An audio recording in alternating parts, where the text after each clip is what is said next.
በስመ አብ ወወልድ ወመንፈስ ቅዱስ አሜን። አቤቱ ቸር እግዚአብሔር አምላካችን ሆይ በዚህ ዕለት በዚህ ሰዓት በዚህ ስፍራ በቸርነትህ ስለሰበሰብከን ለዚህ ከፍተኛ ክብር ስላደረስከን ከሁሉ አስቀድሞ ቅዱስ ስምህን እናመሰግናለን። ቸር እግዚአብሔር አምላካችን ሆይ ሁለት ወይም ሶስት ሆናችሁ በስሜ ከተሰበሰባችሁበት እኔም ከዚያ በመካከላችሁ እገኛለሁ ብለሃልና በመካከላችን እንድትገኝልን እናውቀው የሚገባንን የሚጠቅመንን ትምህርት እንድታስተምረን አእምሯችን ሊሸከመው ሊመረምረው ሊረዳው የሚችለው ምስጢር እንድትገልጽልን ቅዱስ መንፈስህን እንድትፈጥርብን ሀገራችን ኢትዮጵያን ኦርቶዶክሳዊ ተዋሕዶ ቤተክርስቲያናችንን ክርስቲያን ሕዝብህን በቸርነት እንድታስብልን መዓቱን በምሕረት ቁጣውን በትዕግስት እንድትመልስልን ክፉን ነገር ሁሉ ታርቅልን ከመከራት ጋር ከመክረፍ እንድትጠብቀን እንለምንሃለን እንማልድሃለን። ክብር ምስጋና ለአብ ለወልድ ለመንፈስ ቅዱስ ዛሬም ዘወትርም ለዘላለሙ አሜን። አባታችን በሰማይ የምትኖር ስምህ ይቀደስ፣ መንግሥትህ ትምጣ፣ ፈቃድህ በሰማይ እንደሆነች እንዲሁም በምድር የዕለት ምግባችንን ዛሬ ስጠን፣ በደላችንን ይቅር በለን እኛም የበደሉንን ይቅር እንደምንል። አቤቱ ወደ ፈተና አታግባን ከክፉ ሁሉ አድነን እንጂ መንግሥት ያንተ ናትና ኃይል ምስጋናም ለዘላለሙ አሜን። እመቤታችን ቅድስት ድንግል ማርያም በመልአኩ በቅዱስ ገብርኤል ሰላምታ ሰላም አለሽ። በሐሳብሽ ድንግል ነሽ፣ በሥጋሽም ድንግል ነሽ። አሸናፊ የእግዚአብሔር እናት ሰላምታ ላንቺ ይገባሻል። ከሴቶች ተለይተሽ አንቺ የተባረክሽ ነሽ፣ የማኅፀንሽ ፍሬ ኢየሱስ ክርስቶስ ምስጉን አምላክ ነው። ጸጋን የተሞላሽ ደስ ይበልሽ፣ እግዚአብሔር ከአንቺ ጋር ነውና ከተወደደ ልጅሽ ከጌታችን ከመድኃኒታችን ከኢየሱስ ክርስቶስ ምሕረትን ለምኝልን ኃጢአታችንን ያስተሰርይልን ለዘላለሙ አሜን። ኦ እግዚእ ኢየሱስ ክርስቶስ በከመ በሳህልከ ምሕረትከ ስረይ ኃጢአቴ ወኃጢአተ ኩሉ ሕዝብከ። ጌታ ኢየሱስ ክርስቶስ እንደ ይቅርታ እንደ ቸርነትህ ብዛት የእኔንም የሕዝብህንም ኃጢአት አስተስርይ። በማወቅ ባለማወቅ በማሰብ በመክራት በመናገር የተፈጸመውን ሁሉ ይቅር።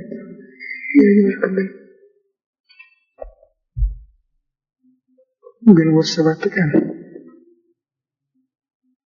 1996 ዓመተ ምህረት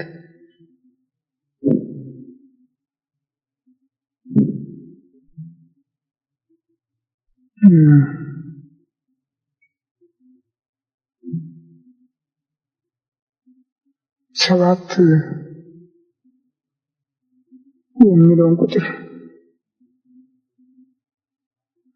ስንመለከት በመደበኛ መስመሩ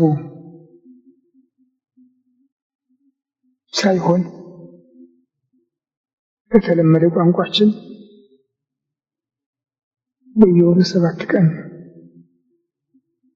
የሥላሴ በዓል እናከብራለን። መሰረቱ ግን ሐምሌ 7 ነው።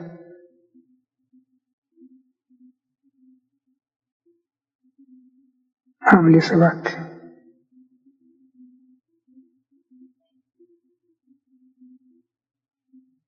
በብሉይ ኪዳን የወር በዓል የሚባል መባቻ ብቻ ነው።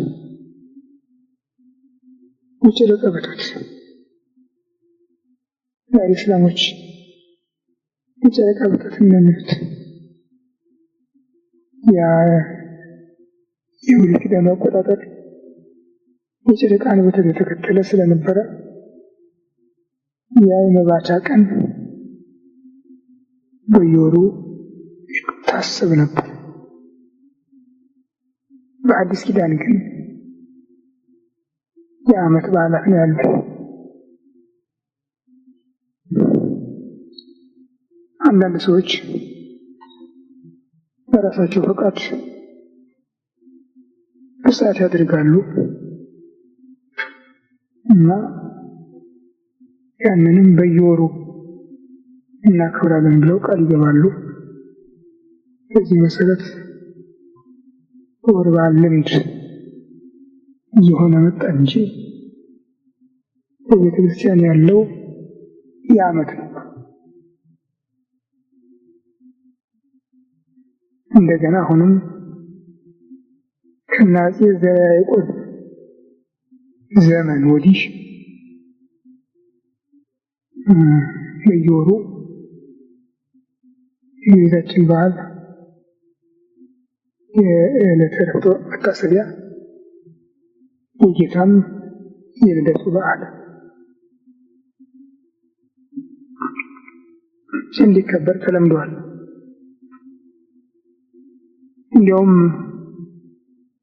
የጌታ የልደቱ በዓል ስም ወደ መሆን ደርሷል።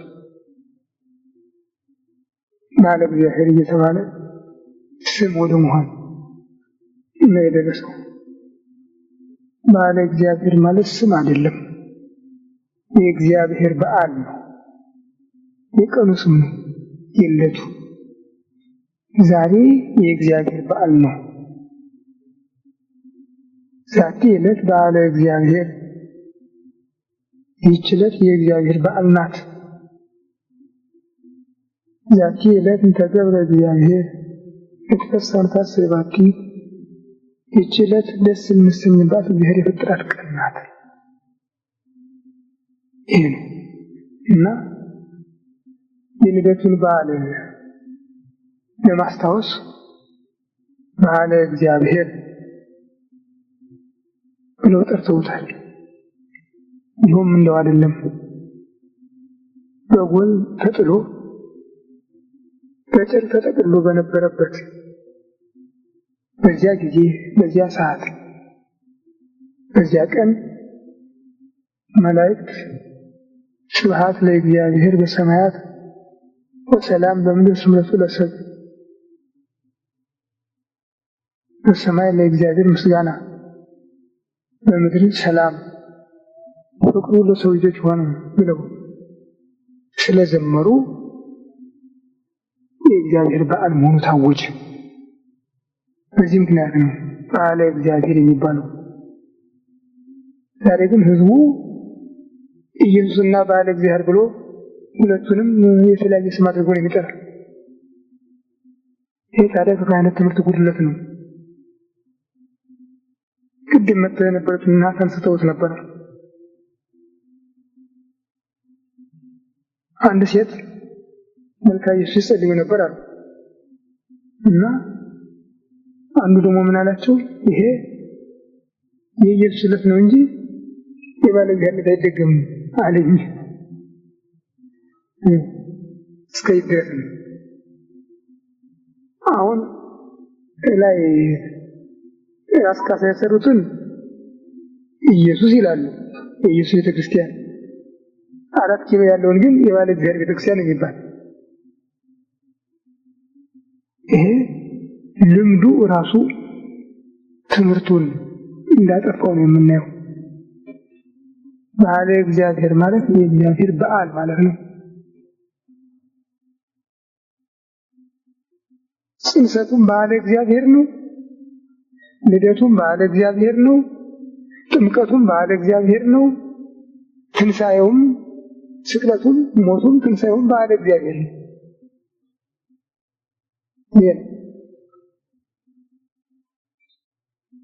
ግን አንዳንድ ነገሮችን ለማስተማር ሲባል የተወሰዱ ነገሮች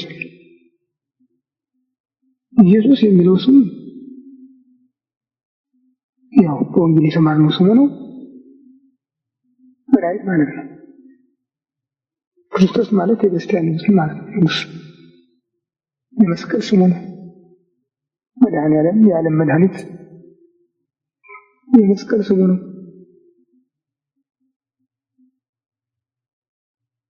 ዛሬ ግን ስቅለትና መድኃኔዓለምን ለይቶ የሚያውቅ የለም።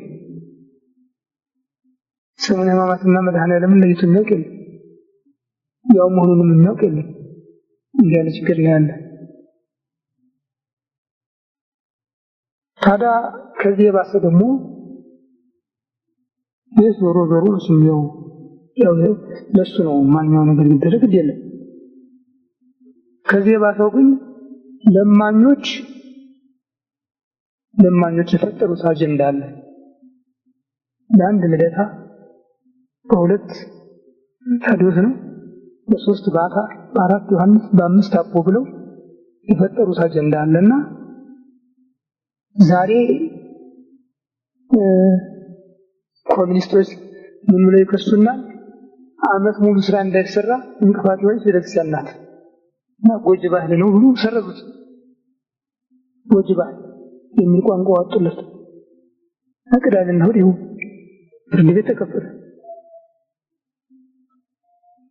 ሙሉ አዋጅ ሊሆን ነው ማለት ነው። ደርግ እንኳን እሑድን አልነካም።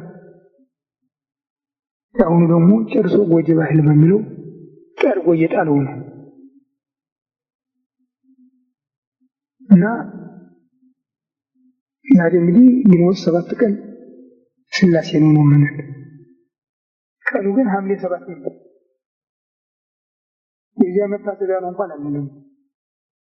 ሙሉ በሙሉ ነው የምንናገረው። እንግዲህ ስናገር ደግሞ እንደ ነቃት ያድርገው ትቆጡን ትችላላችሁ። ትምህርቱን ነው ማስተማር ነው። እንደውም ወደዚህ የገባሁኝ ይህንን ለማስተማር ፈልጌ ነው። ምስጢረ ሥላሴ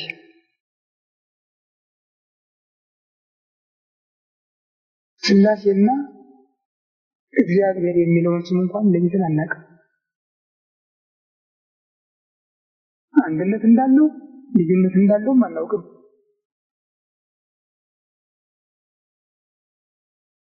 ገብረ ሥላሴ መባልና ገብረ እግዚአብሔር መባል አንድ መሆኑንም አናውቅም። እስከ የትም ችግር ያለን ይህ በህጉ ብቻ አይደለም። የቤተክርስቲያን ሰዎችም ቢሆን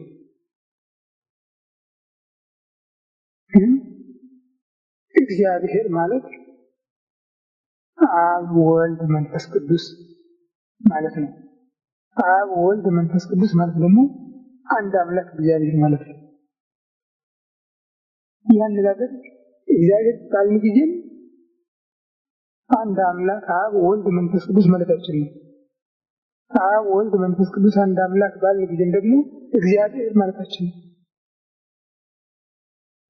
ሊቁ ጎርጎርዮስ ወአንተ ሶበይቤ እግዚአብሔር እብል በእንተ አብ ወልድ መንፈስ ቅዱስ እግዚአብሔር ብዬ በምናገርበት ጊዜ ይህን ስም በምጠራበት ጊዜ ስለ አብ ስለ ወልድ ስለ መንፈስ ቅዱስ መናገሬ ነው። ሶስቱን አካላት ማመልከቴ ነው ብሏል። ሶስቱን አካላት በአንድ መለኮት አንድ እግዚአብሔር ብለን እንጠራለን። አንዱን አምላክ ደግሞ በሶስት አካላት አብ ወልድ መንፈስ ቅዱስ ብለን እንጠራለን። ሥላሴ ማለት ሶስትነት ነው። ሶስትነት ነው። ስም አልነበረም፣ ግን ከጊዜ በኋላ ስም ሆነ፣ ተለመደ እና ሥላሴ ሥላሴ እያለ ይጠራል። ጥሩ በዚህ ቢቆም ጥሩ ሥላሶች እንላለን። ደግሞ እንደገና ሥላሶች ማለት ደግሞ የሶስት ማለት ነው። ሶስት ጊዜ ሶስት። ይሄ ደግሞ አያስኬድም፣ ዘጠኝ መለኮትን ያመጣል። የአማርኛው ብዢ ሥላሶች ሶስቱ ሥላሴ ስንል ሶስት ጊዜ ሶስት ይመጣል። በግዕዝ ቋንቋ ግን ሥላሴ ማለት ሶስትነት ማለት ነው። ሶስትነት ማለት ነው። በአስራው መጽሐፍም በተወሰኑ ቃላት ብቻ ላይ የሚገኘው ይህ በሲኖዶስ በስመ አብ ወወልድ ወመንፈስ ቅዱስ አሐዱ አምላክ ዘላለም ሥላሴ አንድ አምላክ በሚሆን በአብ በወልድ በመንፈስ ቅዱስ ስም ብለማተውና ዘላለም ሥላሴ ዘላለም ሶስት ስቡሕ ወውዱስ ዘሳረረ ኩሎ ዓለም በአሐቲ ቃል በአንድ ቃል ማለት ይሁን በማለት ብቻ ዓለምን የፈጠረ ክቡር ምስጉን ዘላለም ሶስት ይሄን ሲሉስ ያለ አሁንም በመጽሐፈ ኪዳን አዲን አቀር ለከዘን ታቆጀ ዘላለም ሥላሴ ለዓለም ሶስት ይሁን ከአምላክ ይህም ክብር ምስጋና ለአንተ እናቀርባለን። ዘበስላሴ ከአመልካ ለምድር ሶስትነት ስልጣን ሶስት አካል ነው አንድ መለኮት በመሆኑ ዓለምን የፈጠርክ ይላል እና ኢየሱስም ባለበት ጸንቶ ከሚኖር በስተቀር አይበዛም። አንዳንድ ጊዜ የሊቃውንት መጻሕፍት ቅድስት ሥላሴ ይሄ ሊቃውንት አነጋገር ነው። ቅድስት ሥላሴ የተለየ ሶስትነት ማለት ነው። የተለየ ሶስትነት ማለት ነው ሁለት በመሃል የማይገባባት አራት የማይከተላት አንድ ሶስት አንድ ሆነ የምትኖር ማለት ነው። አንድ ብሎ ሁለት አይባልባትም። ሶስት ብሎ ደግሞ አራት አይባልባትም። አንድ ሶስት አንድ የተለየ ሶስት የምን ሊቃውንት አሐዱ አምላክ በቅድስት ሥላሴ በተለየ ሶስትነት አንድ አምላክ በሚሆን ብለው ጽፈውታል። ትምህርቱ የቤተክርስቲያን እምነት የማይቃረን ስለሆነ ቤተክርስቲያንን ተቀብላ አድርገዋለች።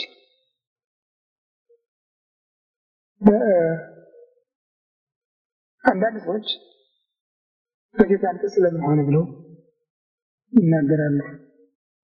ሴትና ወንድ አይልም።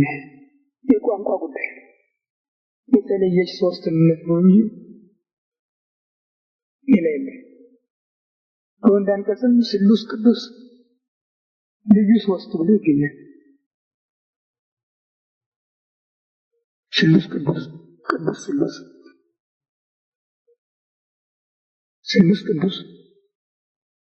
ቅዱስ ስሉስ ዘይትነገር የማይመረመር ልዩ ሶስት ይላል። አሁንም ልዩ ሶስት ሲል ቅድም እንዳልኳችሁ ሁለት በመካከሉ የሌለበት አራት የማይከተለው ቁጥር ማለት ነው። ልዩ ቁጥር ለፈጣሪ ለፍጡር የማይነገር ማለት ነው። ከዚህ አልፎ ግን ሶስቱ ሥላሴ ወይም ሥላሶች ብሎ መናገር አይቻልም። አይቻልም። ለምን? ሥላሶች ካለም ወይም ሶስቱ ሥላሴ ካለም ወደ 9 ነው የሚያደርሰው። ሶስትን በሶስት አባዝቶ 9 መለኮት የሚያሰኘው ነው እና ከዚሁ ከሶስት አይወጣም አይወርድም።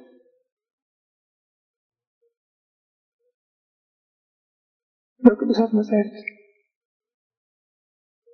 አጭር ስፍራ እግዚአብሔር በሚለው ስም ካልሆነ በስተቀር ይህንን ነገር በሰፊው ማጥናት አይቻልም።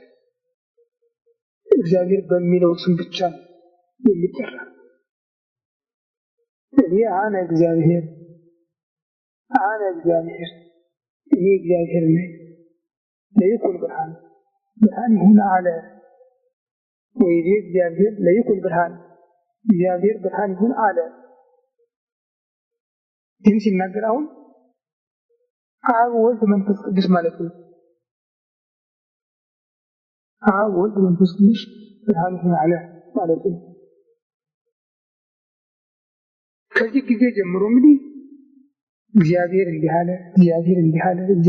አለ ይላል። ግን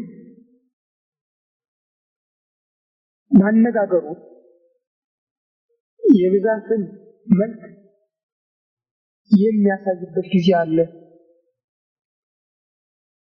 በስነ ፍጥረት አሁን እንዳልኩት እግዚአብሔር ብርሃን ይሁን አለ፣ እግዚአብሔር ጠፈር ይሁን አለ፣ እግዚአብሔር ምድር አድሬትን አትክልትን ታውጣ አለ እያለ ሲናገር ከመጣ በኋላ ከመጨረሻው ወይኔ እግዚአብሔር ንግበር ሰብአ በአርአያነ ወበአምሳሊነ እግዚአብሔር በመልካችን በምሳሌያችን ሰውን እንፍጠር አለ ይላል። አሁን ከአንድ ቁጥር በላይ የሚያሳይ ድምፅ ነው። የድምፅ እንግዲህ በመልካችን በምሳሌያችን ቁጥር አይወስንም። ብዛትን ያሳያል፣ ቁጥር ግን አይወስንም። ቀጥሎ አሁንም ወይቤ እግዚአብሔር አዳም ኮነ ከመ አሐዱ እምኔነ፣ አዳም ከኛ እንዳንዱ ሆነ አለ እግዚአብሔር ይላል። አሁንም ብዛትን ያሳያል፣ ቁጥር ግን አያሳይም።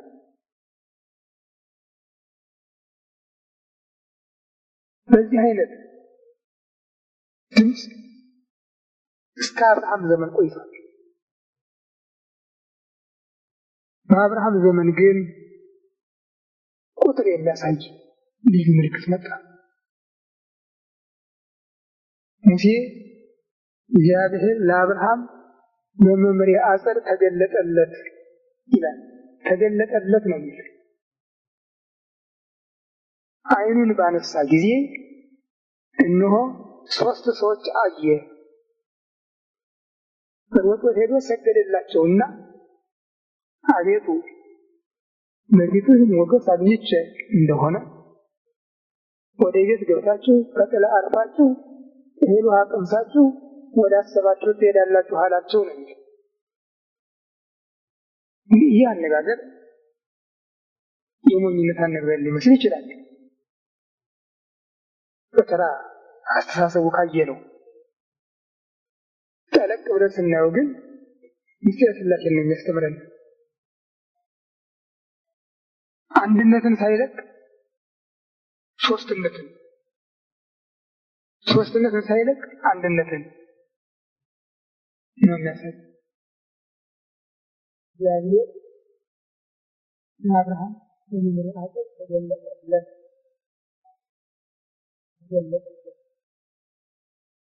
የአይምሮ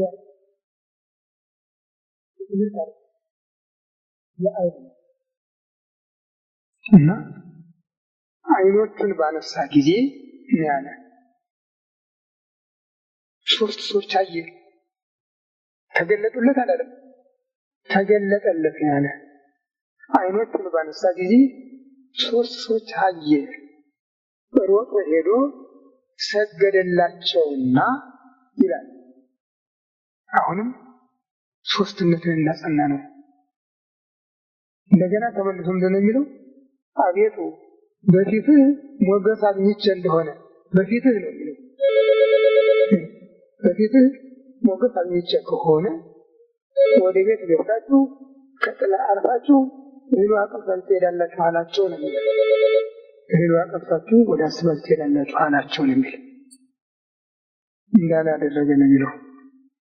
ወደ ቤት ገቡ፣ ያቀረበላቸውን ሁሉ በሉ ጠጡ እና በመጨረሻ ምን አለው? አመ ከመ ዮም እገብእ ኀቤከ፣ ከርሞ እንደ ዛሬ ወደ አንተ እመለሳለሁ። ከርሞ እንደ ዛሬ ወደ አንተ እመለሳለሁ። ሚስትህ ወንዴን ታገኛለች። እኛ ወደ አንተ እንመለሳለን አይደለም ያለው፣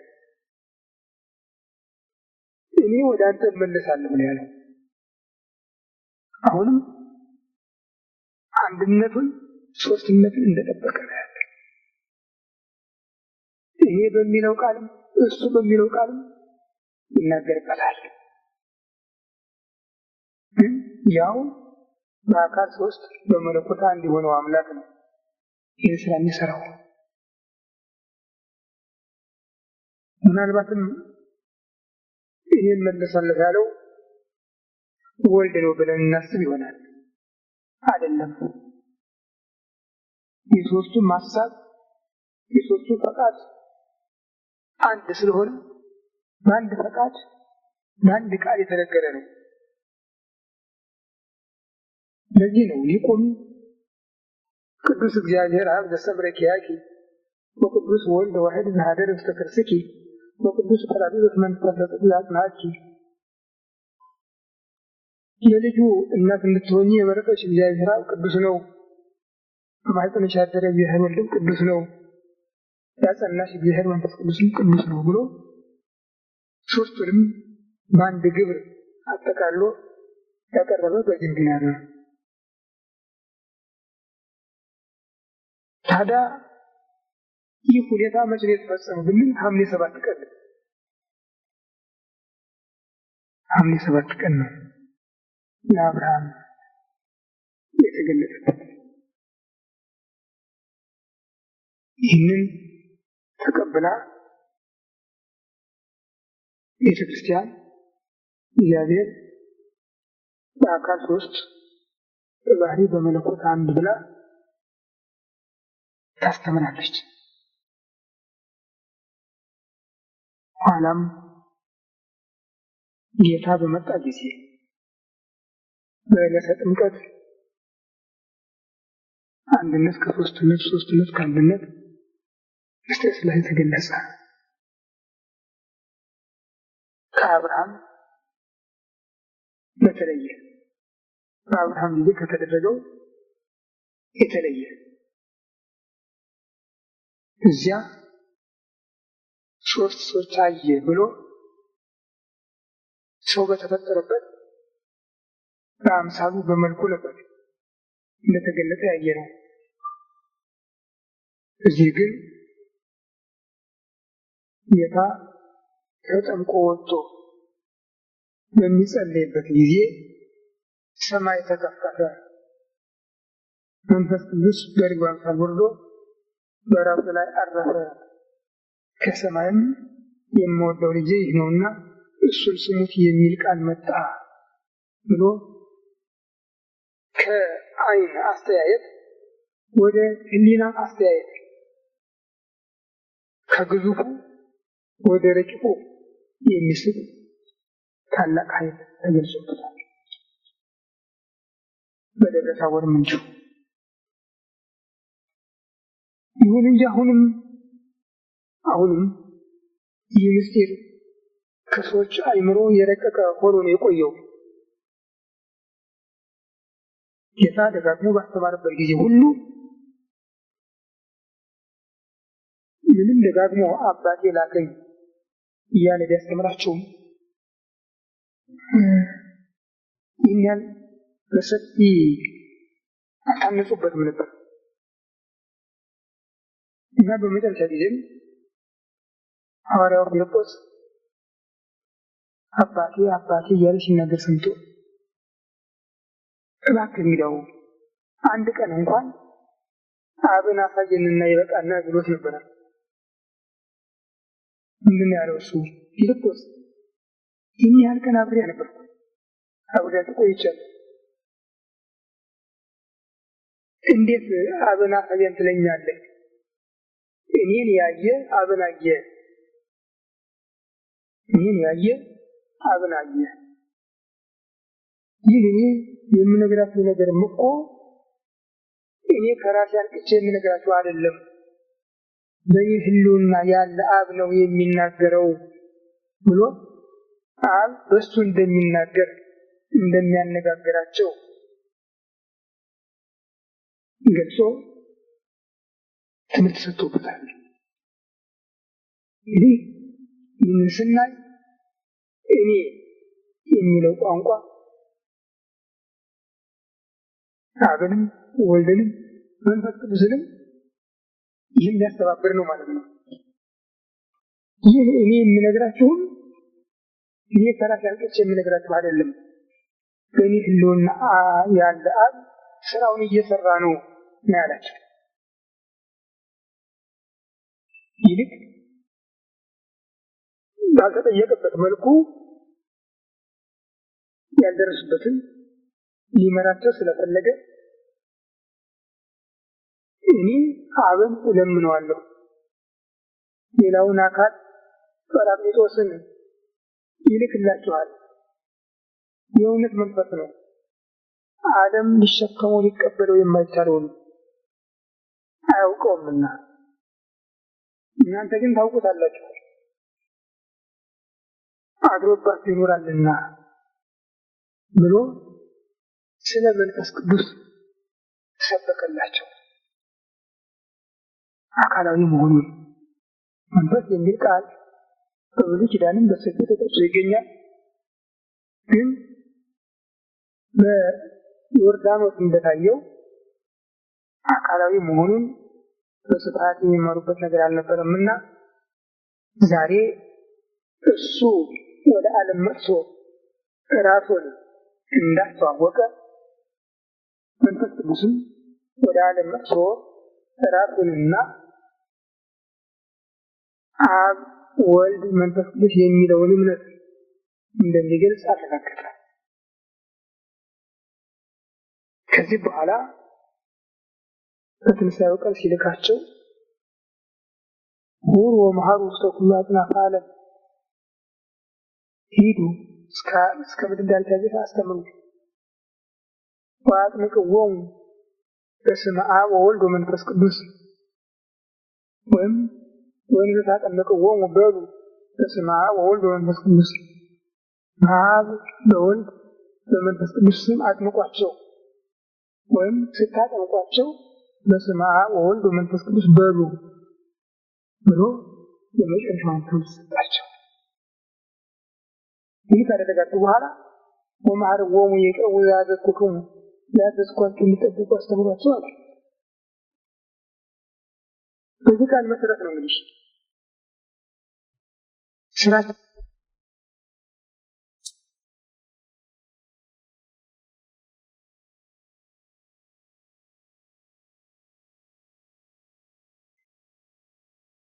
በዚህ ቃል መሰረት ነው እንግዲህ ስራችንን ስንጀምር በስመ አብ ወወልድ ወመንፈስ ቅዱስ ብለን የምንባርክ ራሳችንን አትገጽ በስመ አብ ወወልድ ወመንፈስ ቅዱስ አትገጽ በስመ ሥላሴ ብለን በመስቀል ምልክት በሥላሴ ስም ራሳችንን የምንባርክ በሉ በስመ አብ ወወልድ ወመንፈስ ቅዱስ ያለውን ተቀብለን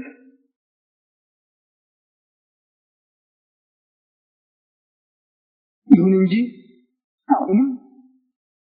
አሁንም ስራ ሁሉ የሚሰራ እግዚአብሔር በሚለው ስም ነው። እግዚአብሔር የሚለው ስሙ አንድነትን ከሶስትነት ሶስትነትን ከአንድነት ያጠቃለለ በመሆኑ እግዚአብሔር በሚለው ስሙ ነው የምንሰራው።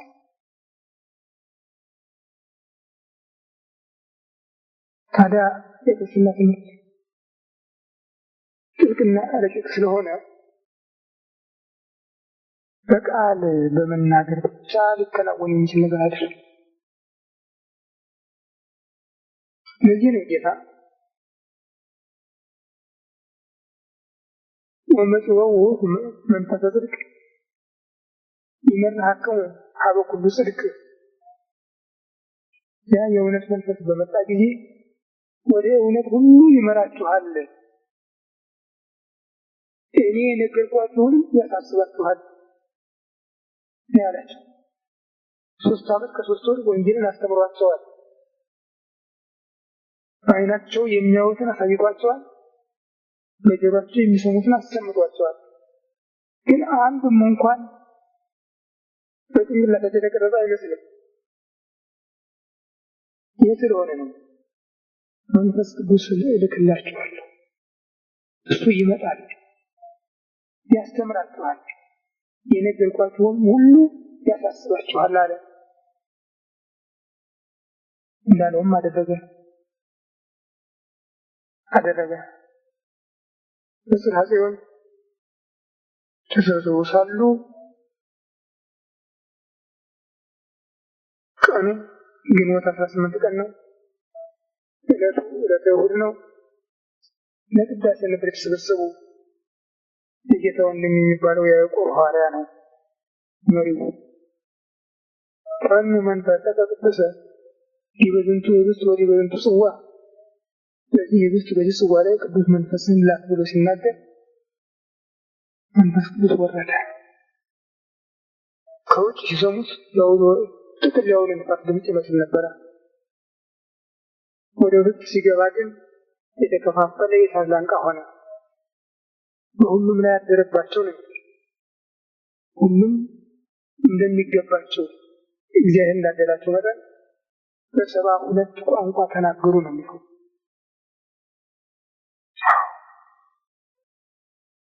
ቤተሰቦች በሙሉ አንድ እሳት ተቀበሉ፣ አንድ እሳት ጽዋ ጠጡ። የዓለምን ቋንቋ በአንድ ጊዜ አወቁ። ቋንቋው ብቻ አይደለም፣ አሁን ባለቤት እንደተናገረ ያልተማሩትን የምስጢረ ሥላሴን ርቀትም ጠንቅቀው ለማወቅ ቻሉ። ጌታ የነገራቸውንም ለማሰብ ለማስተዋል በቁ። በዚህ ነው ደጋግሞ የሰው ልጅ እያለ ራሱን ሲጠራ የነበረውን መምህራቸውን ጌታችን አምላካችን ብለው ለማመን የበቁ፣ በእርግጥም የእግዚአብሔር ልጅ ነው ብለው ለማመን የበቁ መንፈስ ቅዱስን ከተቀበሉ በኋላ ነው።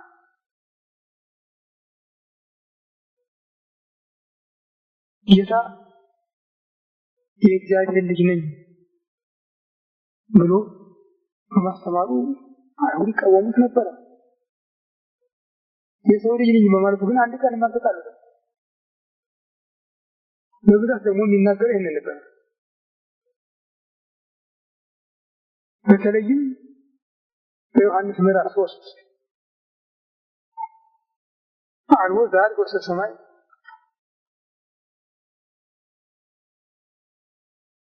ገነነ ወረደ ሰማይ ወልደ እጓለ እመሕያው፣ ወደ ሰማይ ይወጣ የለም ከሰማይ ከወረደው ከሰው ልጅ በቀር ዘውት የነበረ በየማነ እግዚአብሔር እሱም በእግዚአብሔር ሪና በእግዚአብሔር ቀኝ ያለው ነው ብሎ ከተናገረ በኋላ ሙሴ በምድረ በዳ እባብ እንደሰቀለ እንዲሁ ደግሞ የሰው ልጅ ይሰቀላል ያመነበት ሁሉ ይድን ዘንድ እግዚአብሔር ልጁን ዓለምን ያድነው እንጂ በዓለም ሊፈርድበት አላከውምና ብሎ የሰው ልጅ ያለውን ልጁ ብሎ ገለጠው። ከዚህ በኋላ ይህም የማያምን ቢኖር ይፈረድበታል፣ በአንዱ በእግዚአብሔር ስም አላመነምና ይላል።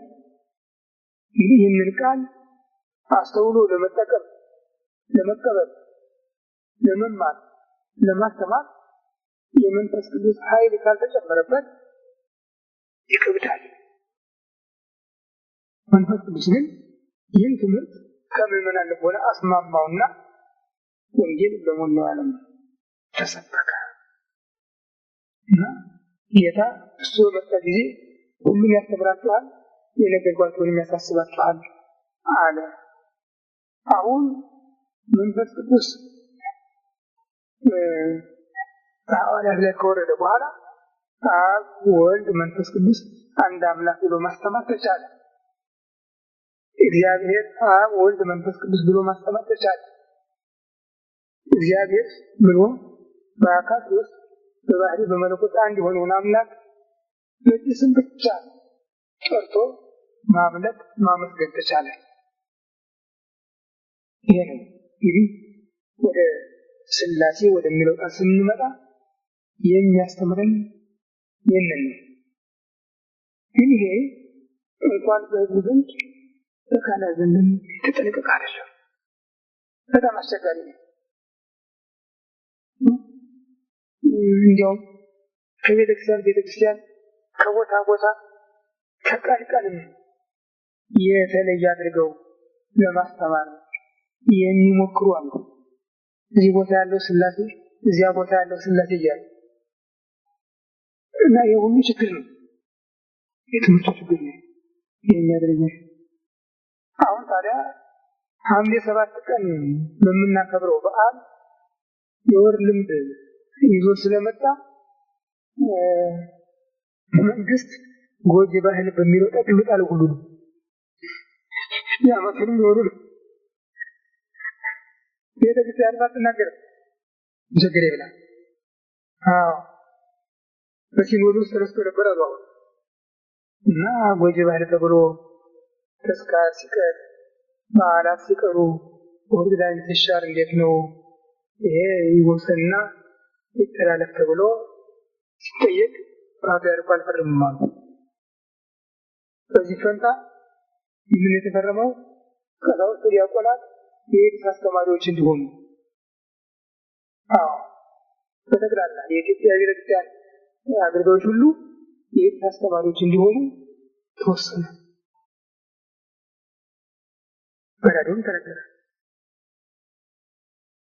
ምንድን ነው የሚያስተምሩት? ሰማላቸው በራዲዮ ይህን ተብሎ የሚገለጽ ምስጢር የለም፣ ዝርዝር ነገር የለም። የውስጥ ጉዳይ ከሆነ እንግዲህ ሌላ ነገር አለ ማለት ነው። ሌላ ነገር አለ ማለት ነው። ይህም የኮንዶም አሻሻጭ፣ የኮንዶም አጠቃቀም፣ የኮንዶም አገልግሎት ቄስና ዲያቆን የሚይዘው ወደ ሴቶች ሊሄዱ ነው። ይህ በሲኖዶስ ተወሰነ ተብሎ ሲነገር እኛም ግን አልፈረሙም ስላሉ አልተነገር። እንዲህ ያለ ችግር የደረሰ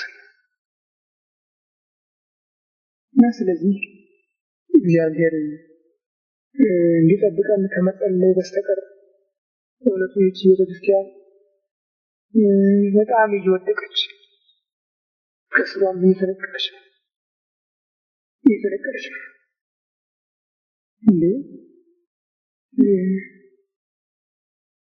እንጃኔ ምን አይነት ህዝቡ ምን አይነት አስተሳሰብ እንዳለው አላውቅም። የእስላምም የራሱን እንደጠበቀ ነው፣ የካቶሊኩም የራሱን እንደጠበቀ ነው፣ ፕሮቴስታንቱም የራሱን እንደጠበቀ ነው።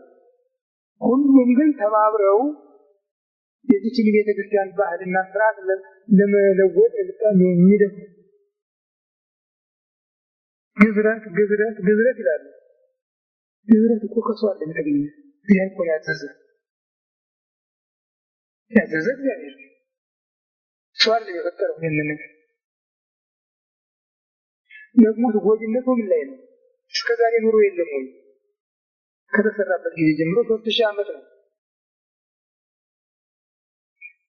እኛ ተገዝረናል፣ አባቶቻችንም ተገዝረዋል፣ እናቶቻችንም ተገዝረዋል።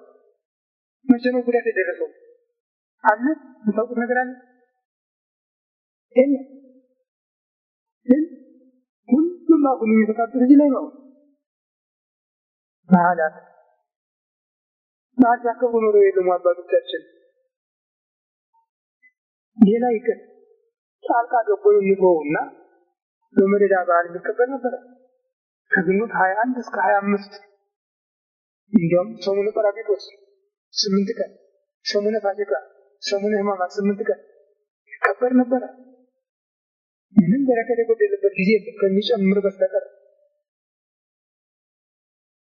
የሚገርማችሁ ነገር የድሮ ውሃ ዓርብ ነው የሚቀዳ። የቅዳሜ ሰንበት ውሃ ዓርብ ይቀዳል፣ እስከ ሰኞ ድረስ አይቀዳም። ያንን ተላልፈው ቅዳሜና እሑድ የቀዱ እንደሆነ ይበላሻል ውሃው። ከዚያኛው በፊት ያ ዓርብ የተቀዳው እያለ ቅዳሜና እሑድ የተቀዳው ውሃ ይበላሻል። እንደዚህ ያለ ምልክት ይታይበት የነበረው ዛሬ ጠርገን እንጣር የሚሉት። ይሁንና ዛሬ በዓለምም ቢሆን እሑድን ዓለም በብዛት ያከብራል። ከአይሁድና ከእስላም በስተቀር በብዛት ያከብራል። እሑድ የዕረፍት ቀን ነው። ሰራተኞች እንኳን በዚያ በወዲያኛው በሰለጠነው ዓለም እሑድ አይቀበሉም። ቅጥራቸው የስንብት ቀናቸው ነው፣ የታወቀላቸው ነው። አይሁድና እስላም ብቻ ናቸው። ያን ቢሆን የሳምንት በዓል አላቸው። አይሁድ ቅዳሜን፣ እስላም ዓርብን ያከብራሉ። እንደዚህ ነው ያላቸው እንጂ የሳምንት በዓል የሌለው ህዝብ የለም። አሁን ግን እዚህ በሙሉ ተደመሰሰ ማለት ነው። እንዲያው ቀሳውስትና ዲያቆናት ኮሚኒስት የኮሚኒስት አባል የሆኑ ያመጡት በሽታ ስር ሰዶ እየዋለ እያደረ አሁን መንግስታዊ ህግ ያደረገው መንግስታዊ በህገ መንግስቱ መንግስት በሃይማኖት አይገባም የሚለው ነገር ቀርቶ አሁን ግን ስርዓተ ቤተክርስቲያን ጠራቂ ከጀማቱ ጎጂ ባህል ነው وجب علينا ይህነት የመጣ ማለት በማክበር ምክንያት ነው። ይህነት የመጣ የሙታን መታሰቢያ በማድረግ ምክንያት ነው። እንደውም የድሮ ሰዎች ዝናብ ሲታጣ የአራዊት ተስካሪ ያወጡ ነበር። ለዚህ የተገደለ አውሬ ይኖራል እንደው እንኳን የቤተሰቡን ቀርቶ ለጌታወጀውን ያለ ጥያቄ ዝም ብሎ የተሻረ ነው። ይህ እያጨበጨበ የተቀበለው ነው።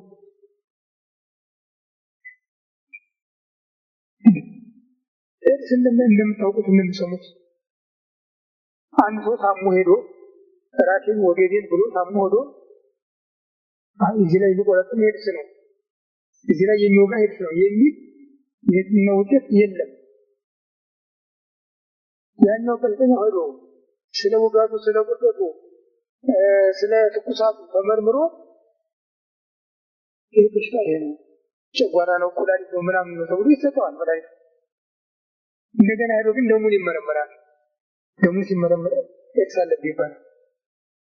ያላመመው ታስቡ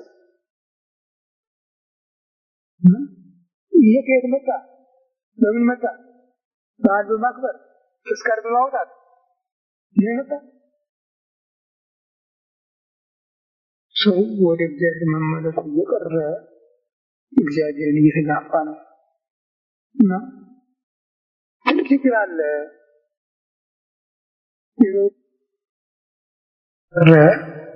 እግዚአብሔርን እየተጋፋ ነው እና ትልቅ ችግር አለ። የዘውድ መንግስት የክርስትናውን እምነት ተጋፍቶ ጉልበት ሀብት ለመፈለግ ወደ አረብ ሲጠጋ ቤተክርስቲያንና መንግስት ተለያይተዋል የሚል ህገ መንግስት አወጀ፣ ወደቀ። የደርግ መንግስት ሁሉን ሲጋፋ ኖሮ መጨረሻ የአረብን ሰይፍ የተሸለመ የአረብን ተራዛሚ ሰይፍ ወደቀ። አሁንም የገባ ነው ወደ እስላም ክልል ነው። ባለቤቱ ይመጣል። የሚያሳዝነን በመሃሉ የሚደርሰው ጉዳት ነው። ዝሆንና ዝሆን ሲታገሉ የሚደቀው መስኮት ቅጠሉ ነው። ህዝቡ ልቡን አጽንቶ ከእግዚአብሔር ጋር አልሆነም። እምቢ አለ። ቢነግሩት የማይሰማ ሆነ። ከበላዮቹም ከመንፈሳውያኑም ከስጋውያኑም በኩል የሚመራው አላገኘም። ከእግዚአብሔር ጋር የሚያጣላውና የሚያጋጨው እንጂ ከእግዚአብሔር የሚያስማማው አላገኘም። ስለዚህ የደረስንበት ሁሉ ፈተና ነውና ከዚህ ፈተና እግዚአብሔር እንዲያወጣን ሁላችሁ እባካችሁ ጸልዩ። እንጸልይ፣ ተባብረን እንጸልይ። እግዚአብሔር ሁላችንን ከክፉ ነገር እንዲሰውረን ፈቃዱ ይሁንልን።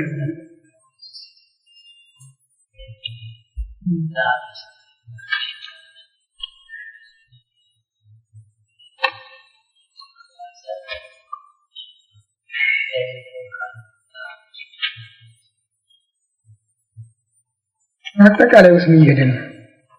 አጠቃላይ ስም እግዚአብሔር ነው። መሰረቱ አብ ነው። ልብ፣ ቃል፣ እስትንፋስ አይደለም እና የቃል የእስትንፋስ መገኛ ልብ ነው። የወልድ የመንፈስ ቅዱስ መገኛም መሰረቱ አብ ነው።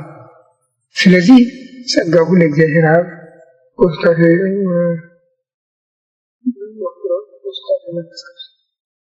ያህል ላይ መስለክ ብሎ ይናገራል። በመሰረቱ ወደሻለ ነው እንጂ ያካስ ነው በተለይ ስለዚህ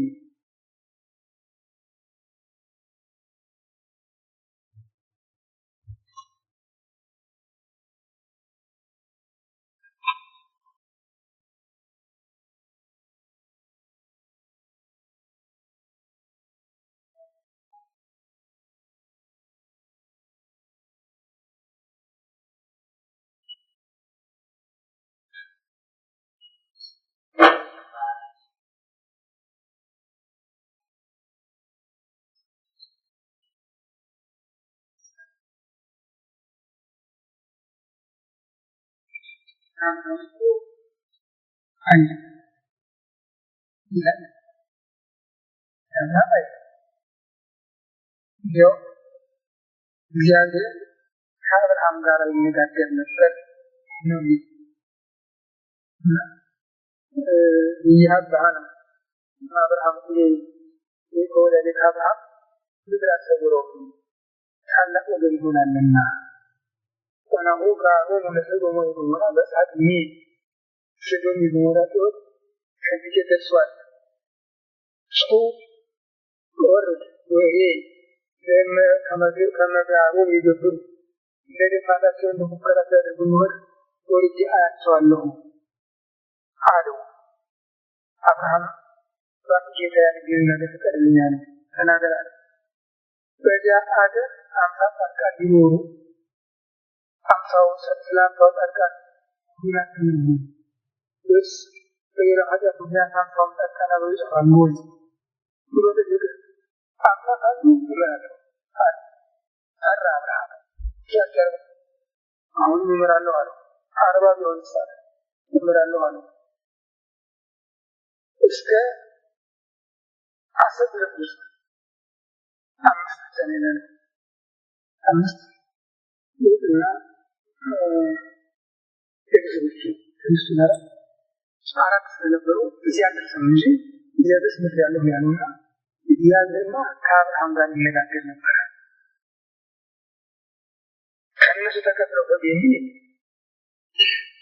ወበቁ የቱ መለክ እና ተከፈለ ሁለት መለክ ማካዲ ሸጎን ደረሱ ይላል ያይላል ተከለቻለ ይህንን ለማማታት የፈለጉ ናቸው ለተከለሰልኝ አይ ማናት መጣኝ ያየነ ኢላ ካነሱ ባንታገኝ የሚለው ደግሞ ለተሳተ ነው ምግላቸው አይደለም የሚናገሩ ይልቅ አነጋገሩ ሲያባው ቋንቋ ግን በግላቸው አይደለም እኛ ወሬ የሚናገሩ እጄ ይጨምሩ ወይቴ ስንት ስለሚናገሩ እንጂ ይቻላል ለምሳሌ ዳንዳን ጊዜ አባቴ ይሁንራት ነው የሚናገሩ አባታችን ብለው አባቴ እንጂ ስለሚራራ ሲናገሩ አባቴ ይላል እና ቀደም ያቀርብላል ይላል አነጋገሩ የነገስታቱ ቋንቋ ነው ቁጥር የጨመረ ነው ብሎ ማለት ነው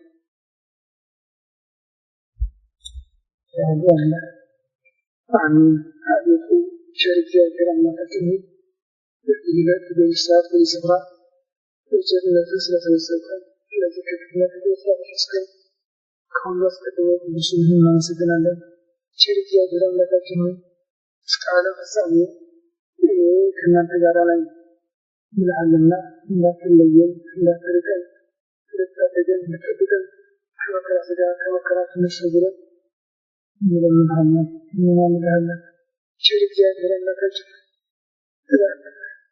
እጅነት ከሚሉት ቤተክርስቲያን መልስ ቤተክርስቲያን መልስ እነዚህ ምዕመናን አይጠሰሙ እረኞቻቸው ክዶች የፍዳቸው በጎች ናቸው ተብለውም ቀበሮም ዝንጀሮም ጅብም ኖሮ ተላልፈባቸዋል ስለዚህ አንተ በቸርነት ልታስባቸው ደስ እንለምንሃለን እንለምንሃለን ቸር እግዚአብሔር አምላካችን በስምህ የቀረበውን ቸርነትህ እንድትባርክልን ሀብትህን ጸጋህን በረከትህን እንድታድለን እንለምንሃለን እንለምንሃለን ክብር ምስጋና ለአንተ ለቸር አምላክህ ለመንፈስ ቅዱስም ይሁን የዓለም ዘወትርም ለዘላለም አሜን አባታችን በሰማይ የምትኖር ስምህ ይቀደስ በምድር ፈቃድህ በሰማይ እንደሆነች እንዲሁ የዕለት ምግባችንን ዛሬ ስጠን በደላችንን ይቅር በለን እኛም የበደሉንን ይቅር እንደምንል ወደ ፈተና አታግባን እግዚአብሔርን እንጂ መንግሥት ያንተ ናትና ኃይል ምስጋና ለዘላለሙ አሜን እመቤታችን ቅድስት ድንግል ማርያም በባሕርይ ቅዱስ ገብርኤል ሰላምታ ሰላም እልሻለሁ በሐሳብሽ ድንግል ነሽ በሥጋሽም ድንግል ነሽ የአሸናፊ የእግዚአብሔር እናት ሆይ ሰላምታ ላንቺ ይገባሻል ከሴቶች ተለይተሽ አንቺ የተባረክሽ የማኅፀንሽ ፍሬ ኢየሱስ ክርስቶስ ነው ጸጋን የተመላሽ ደስ ይበልሽ እግዚአብሔር በዚያ ለሚመለከተው ከጌታችን ከመድኃኒታችን ከኢየሱስ ክርስቶስ ለሚመለከተው ሕይወታችንን ፍስህን ለዘላለም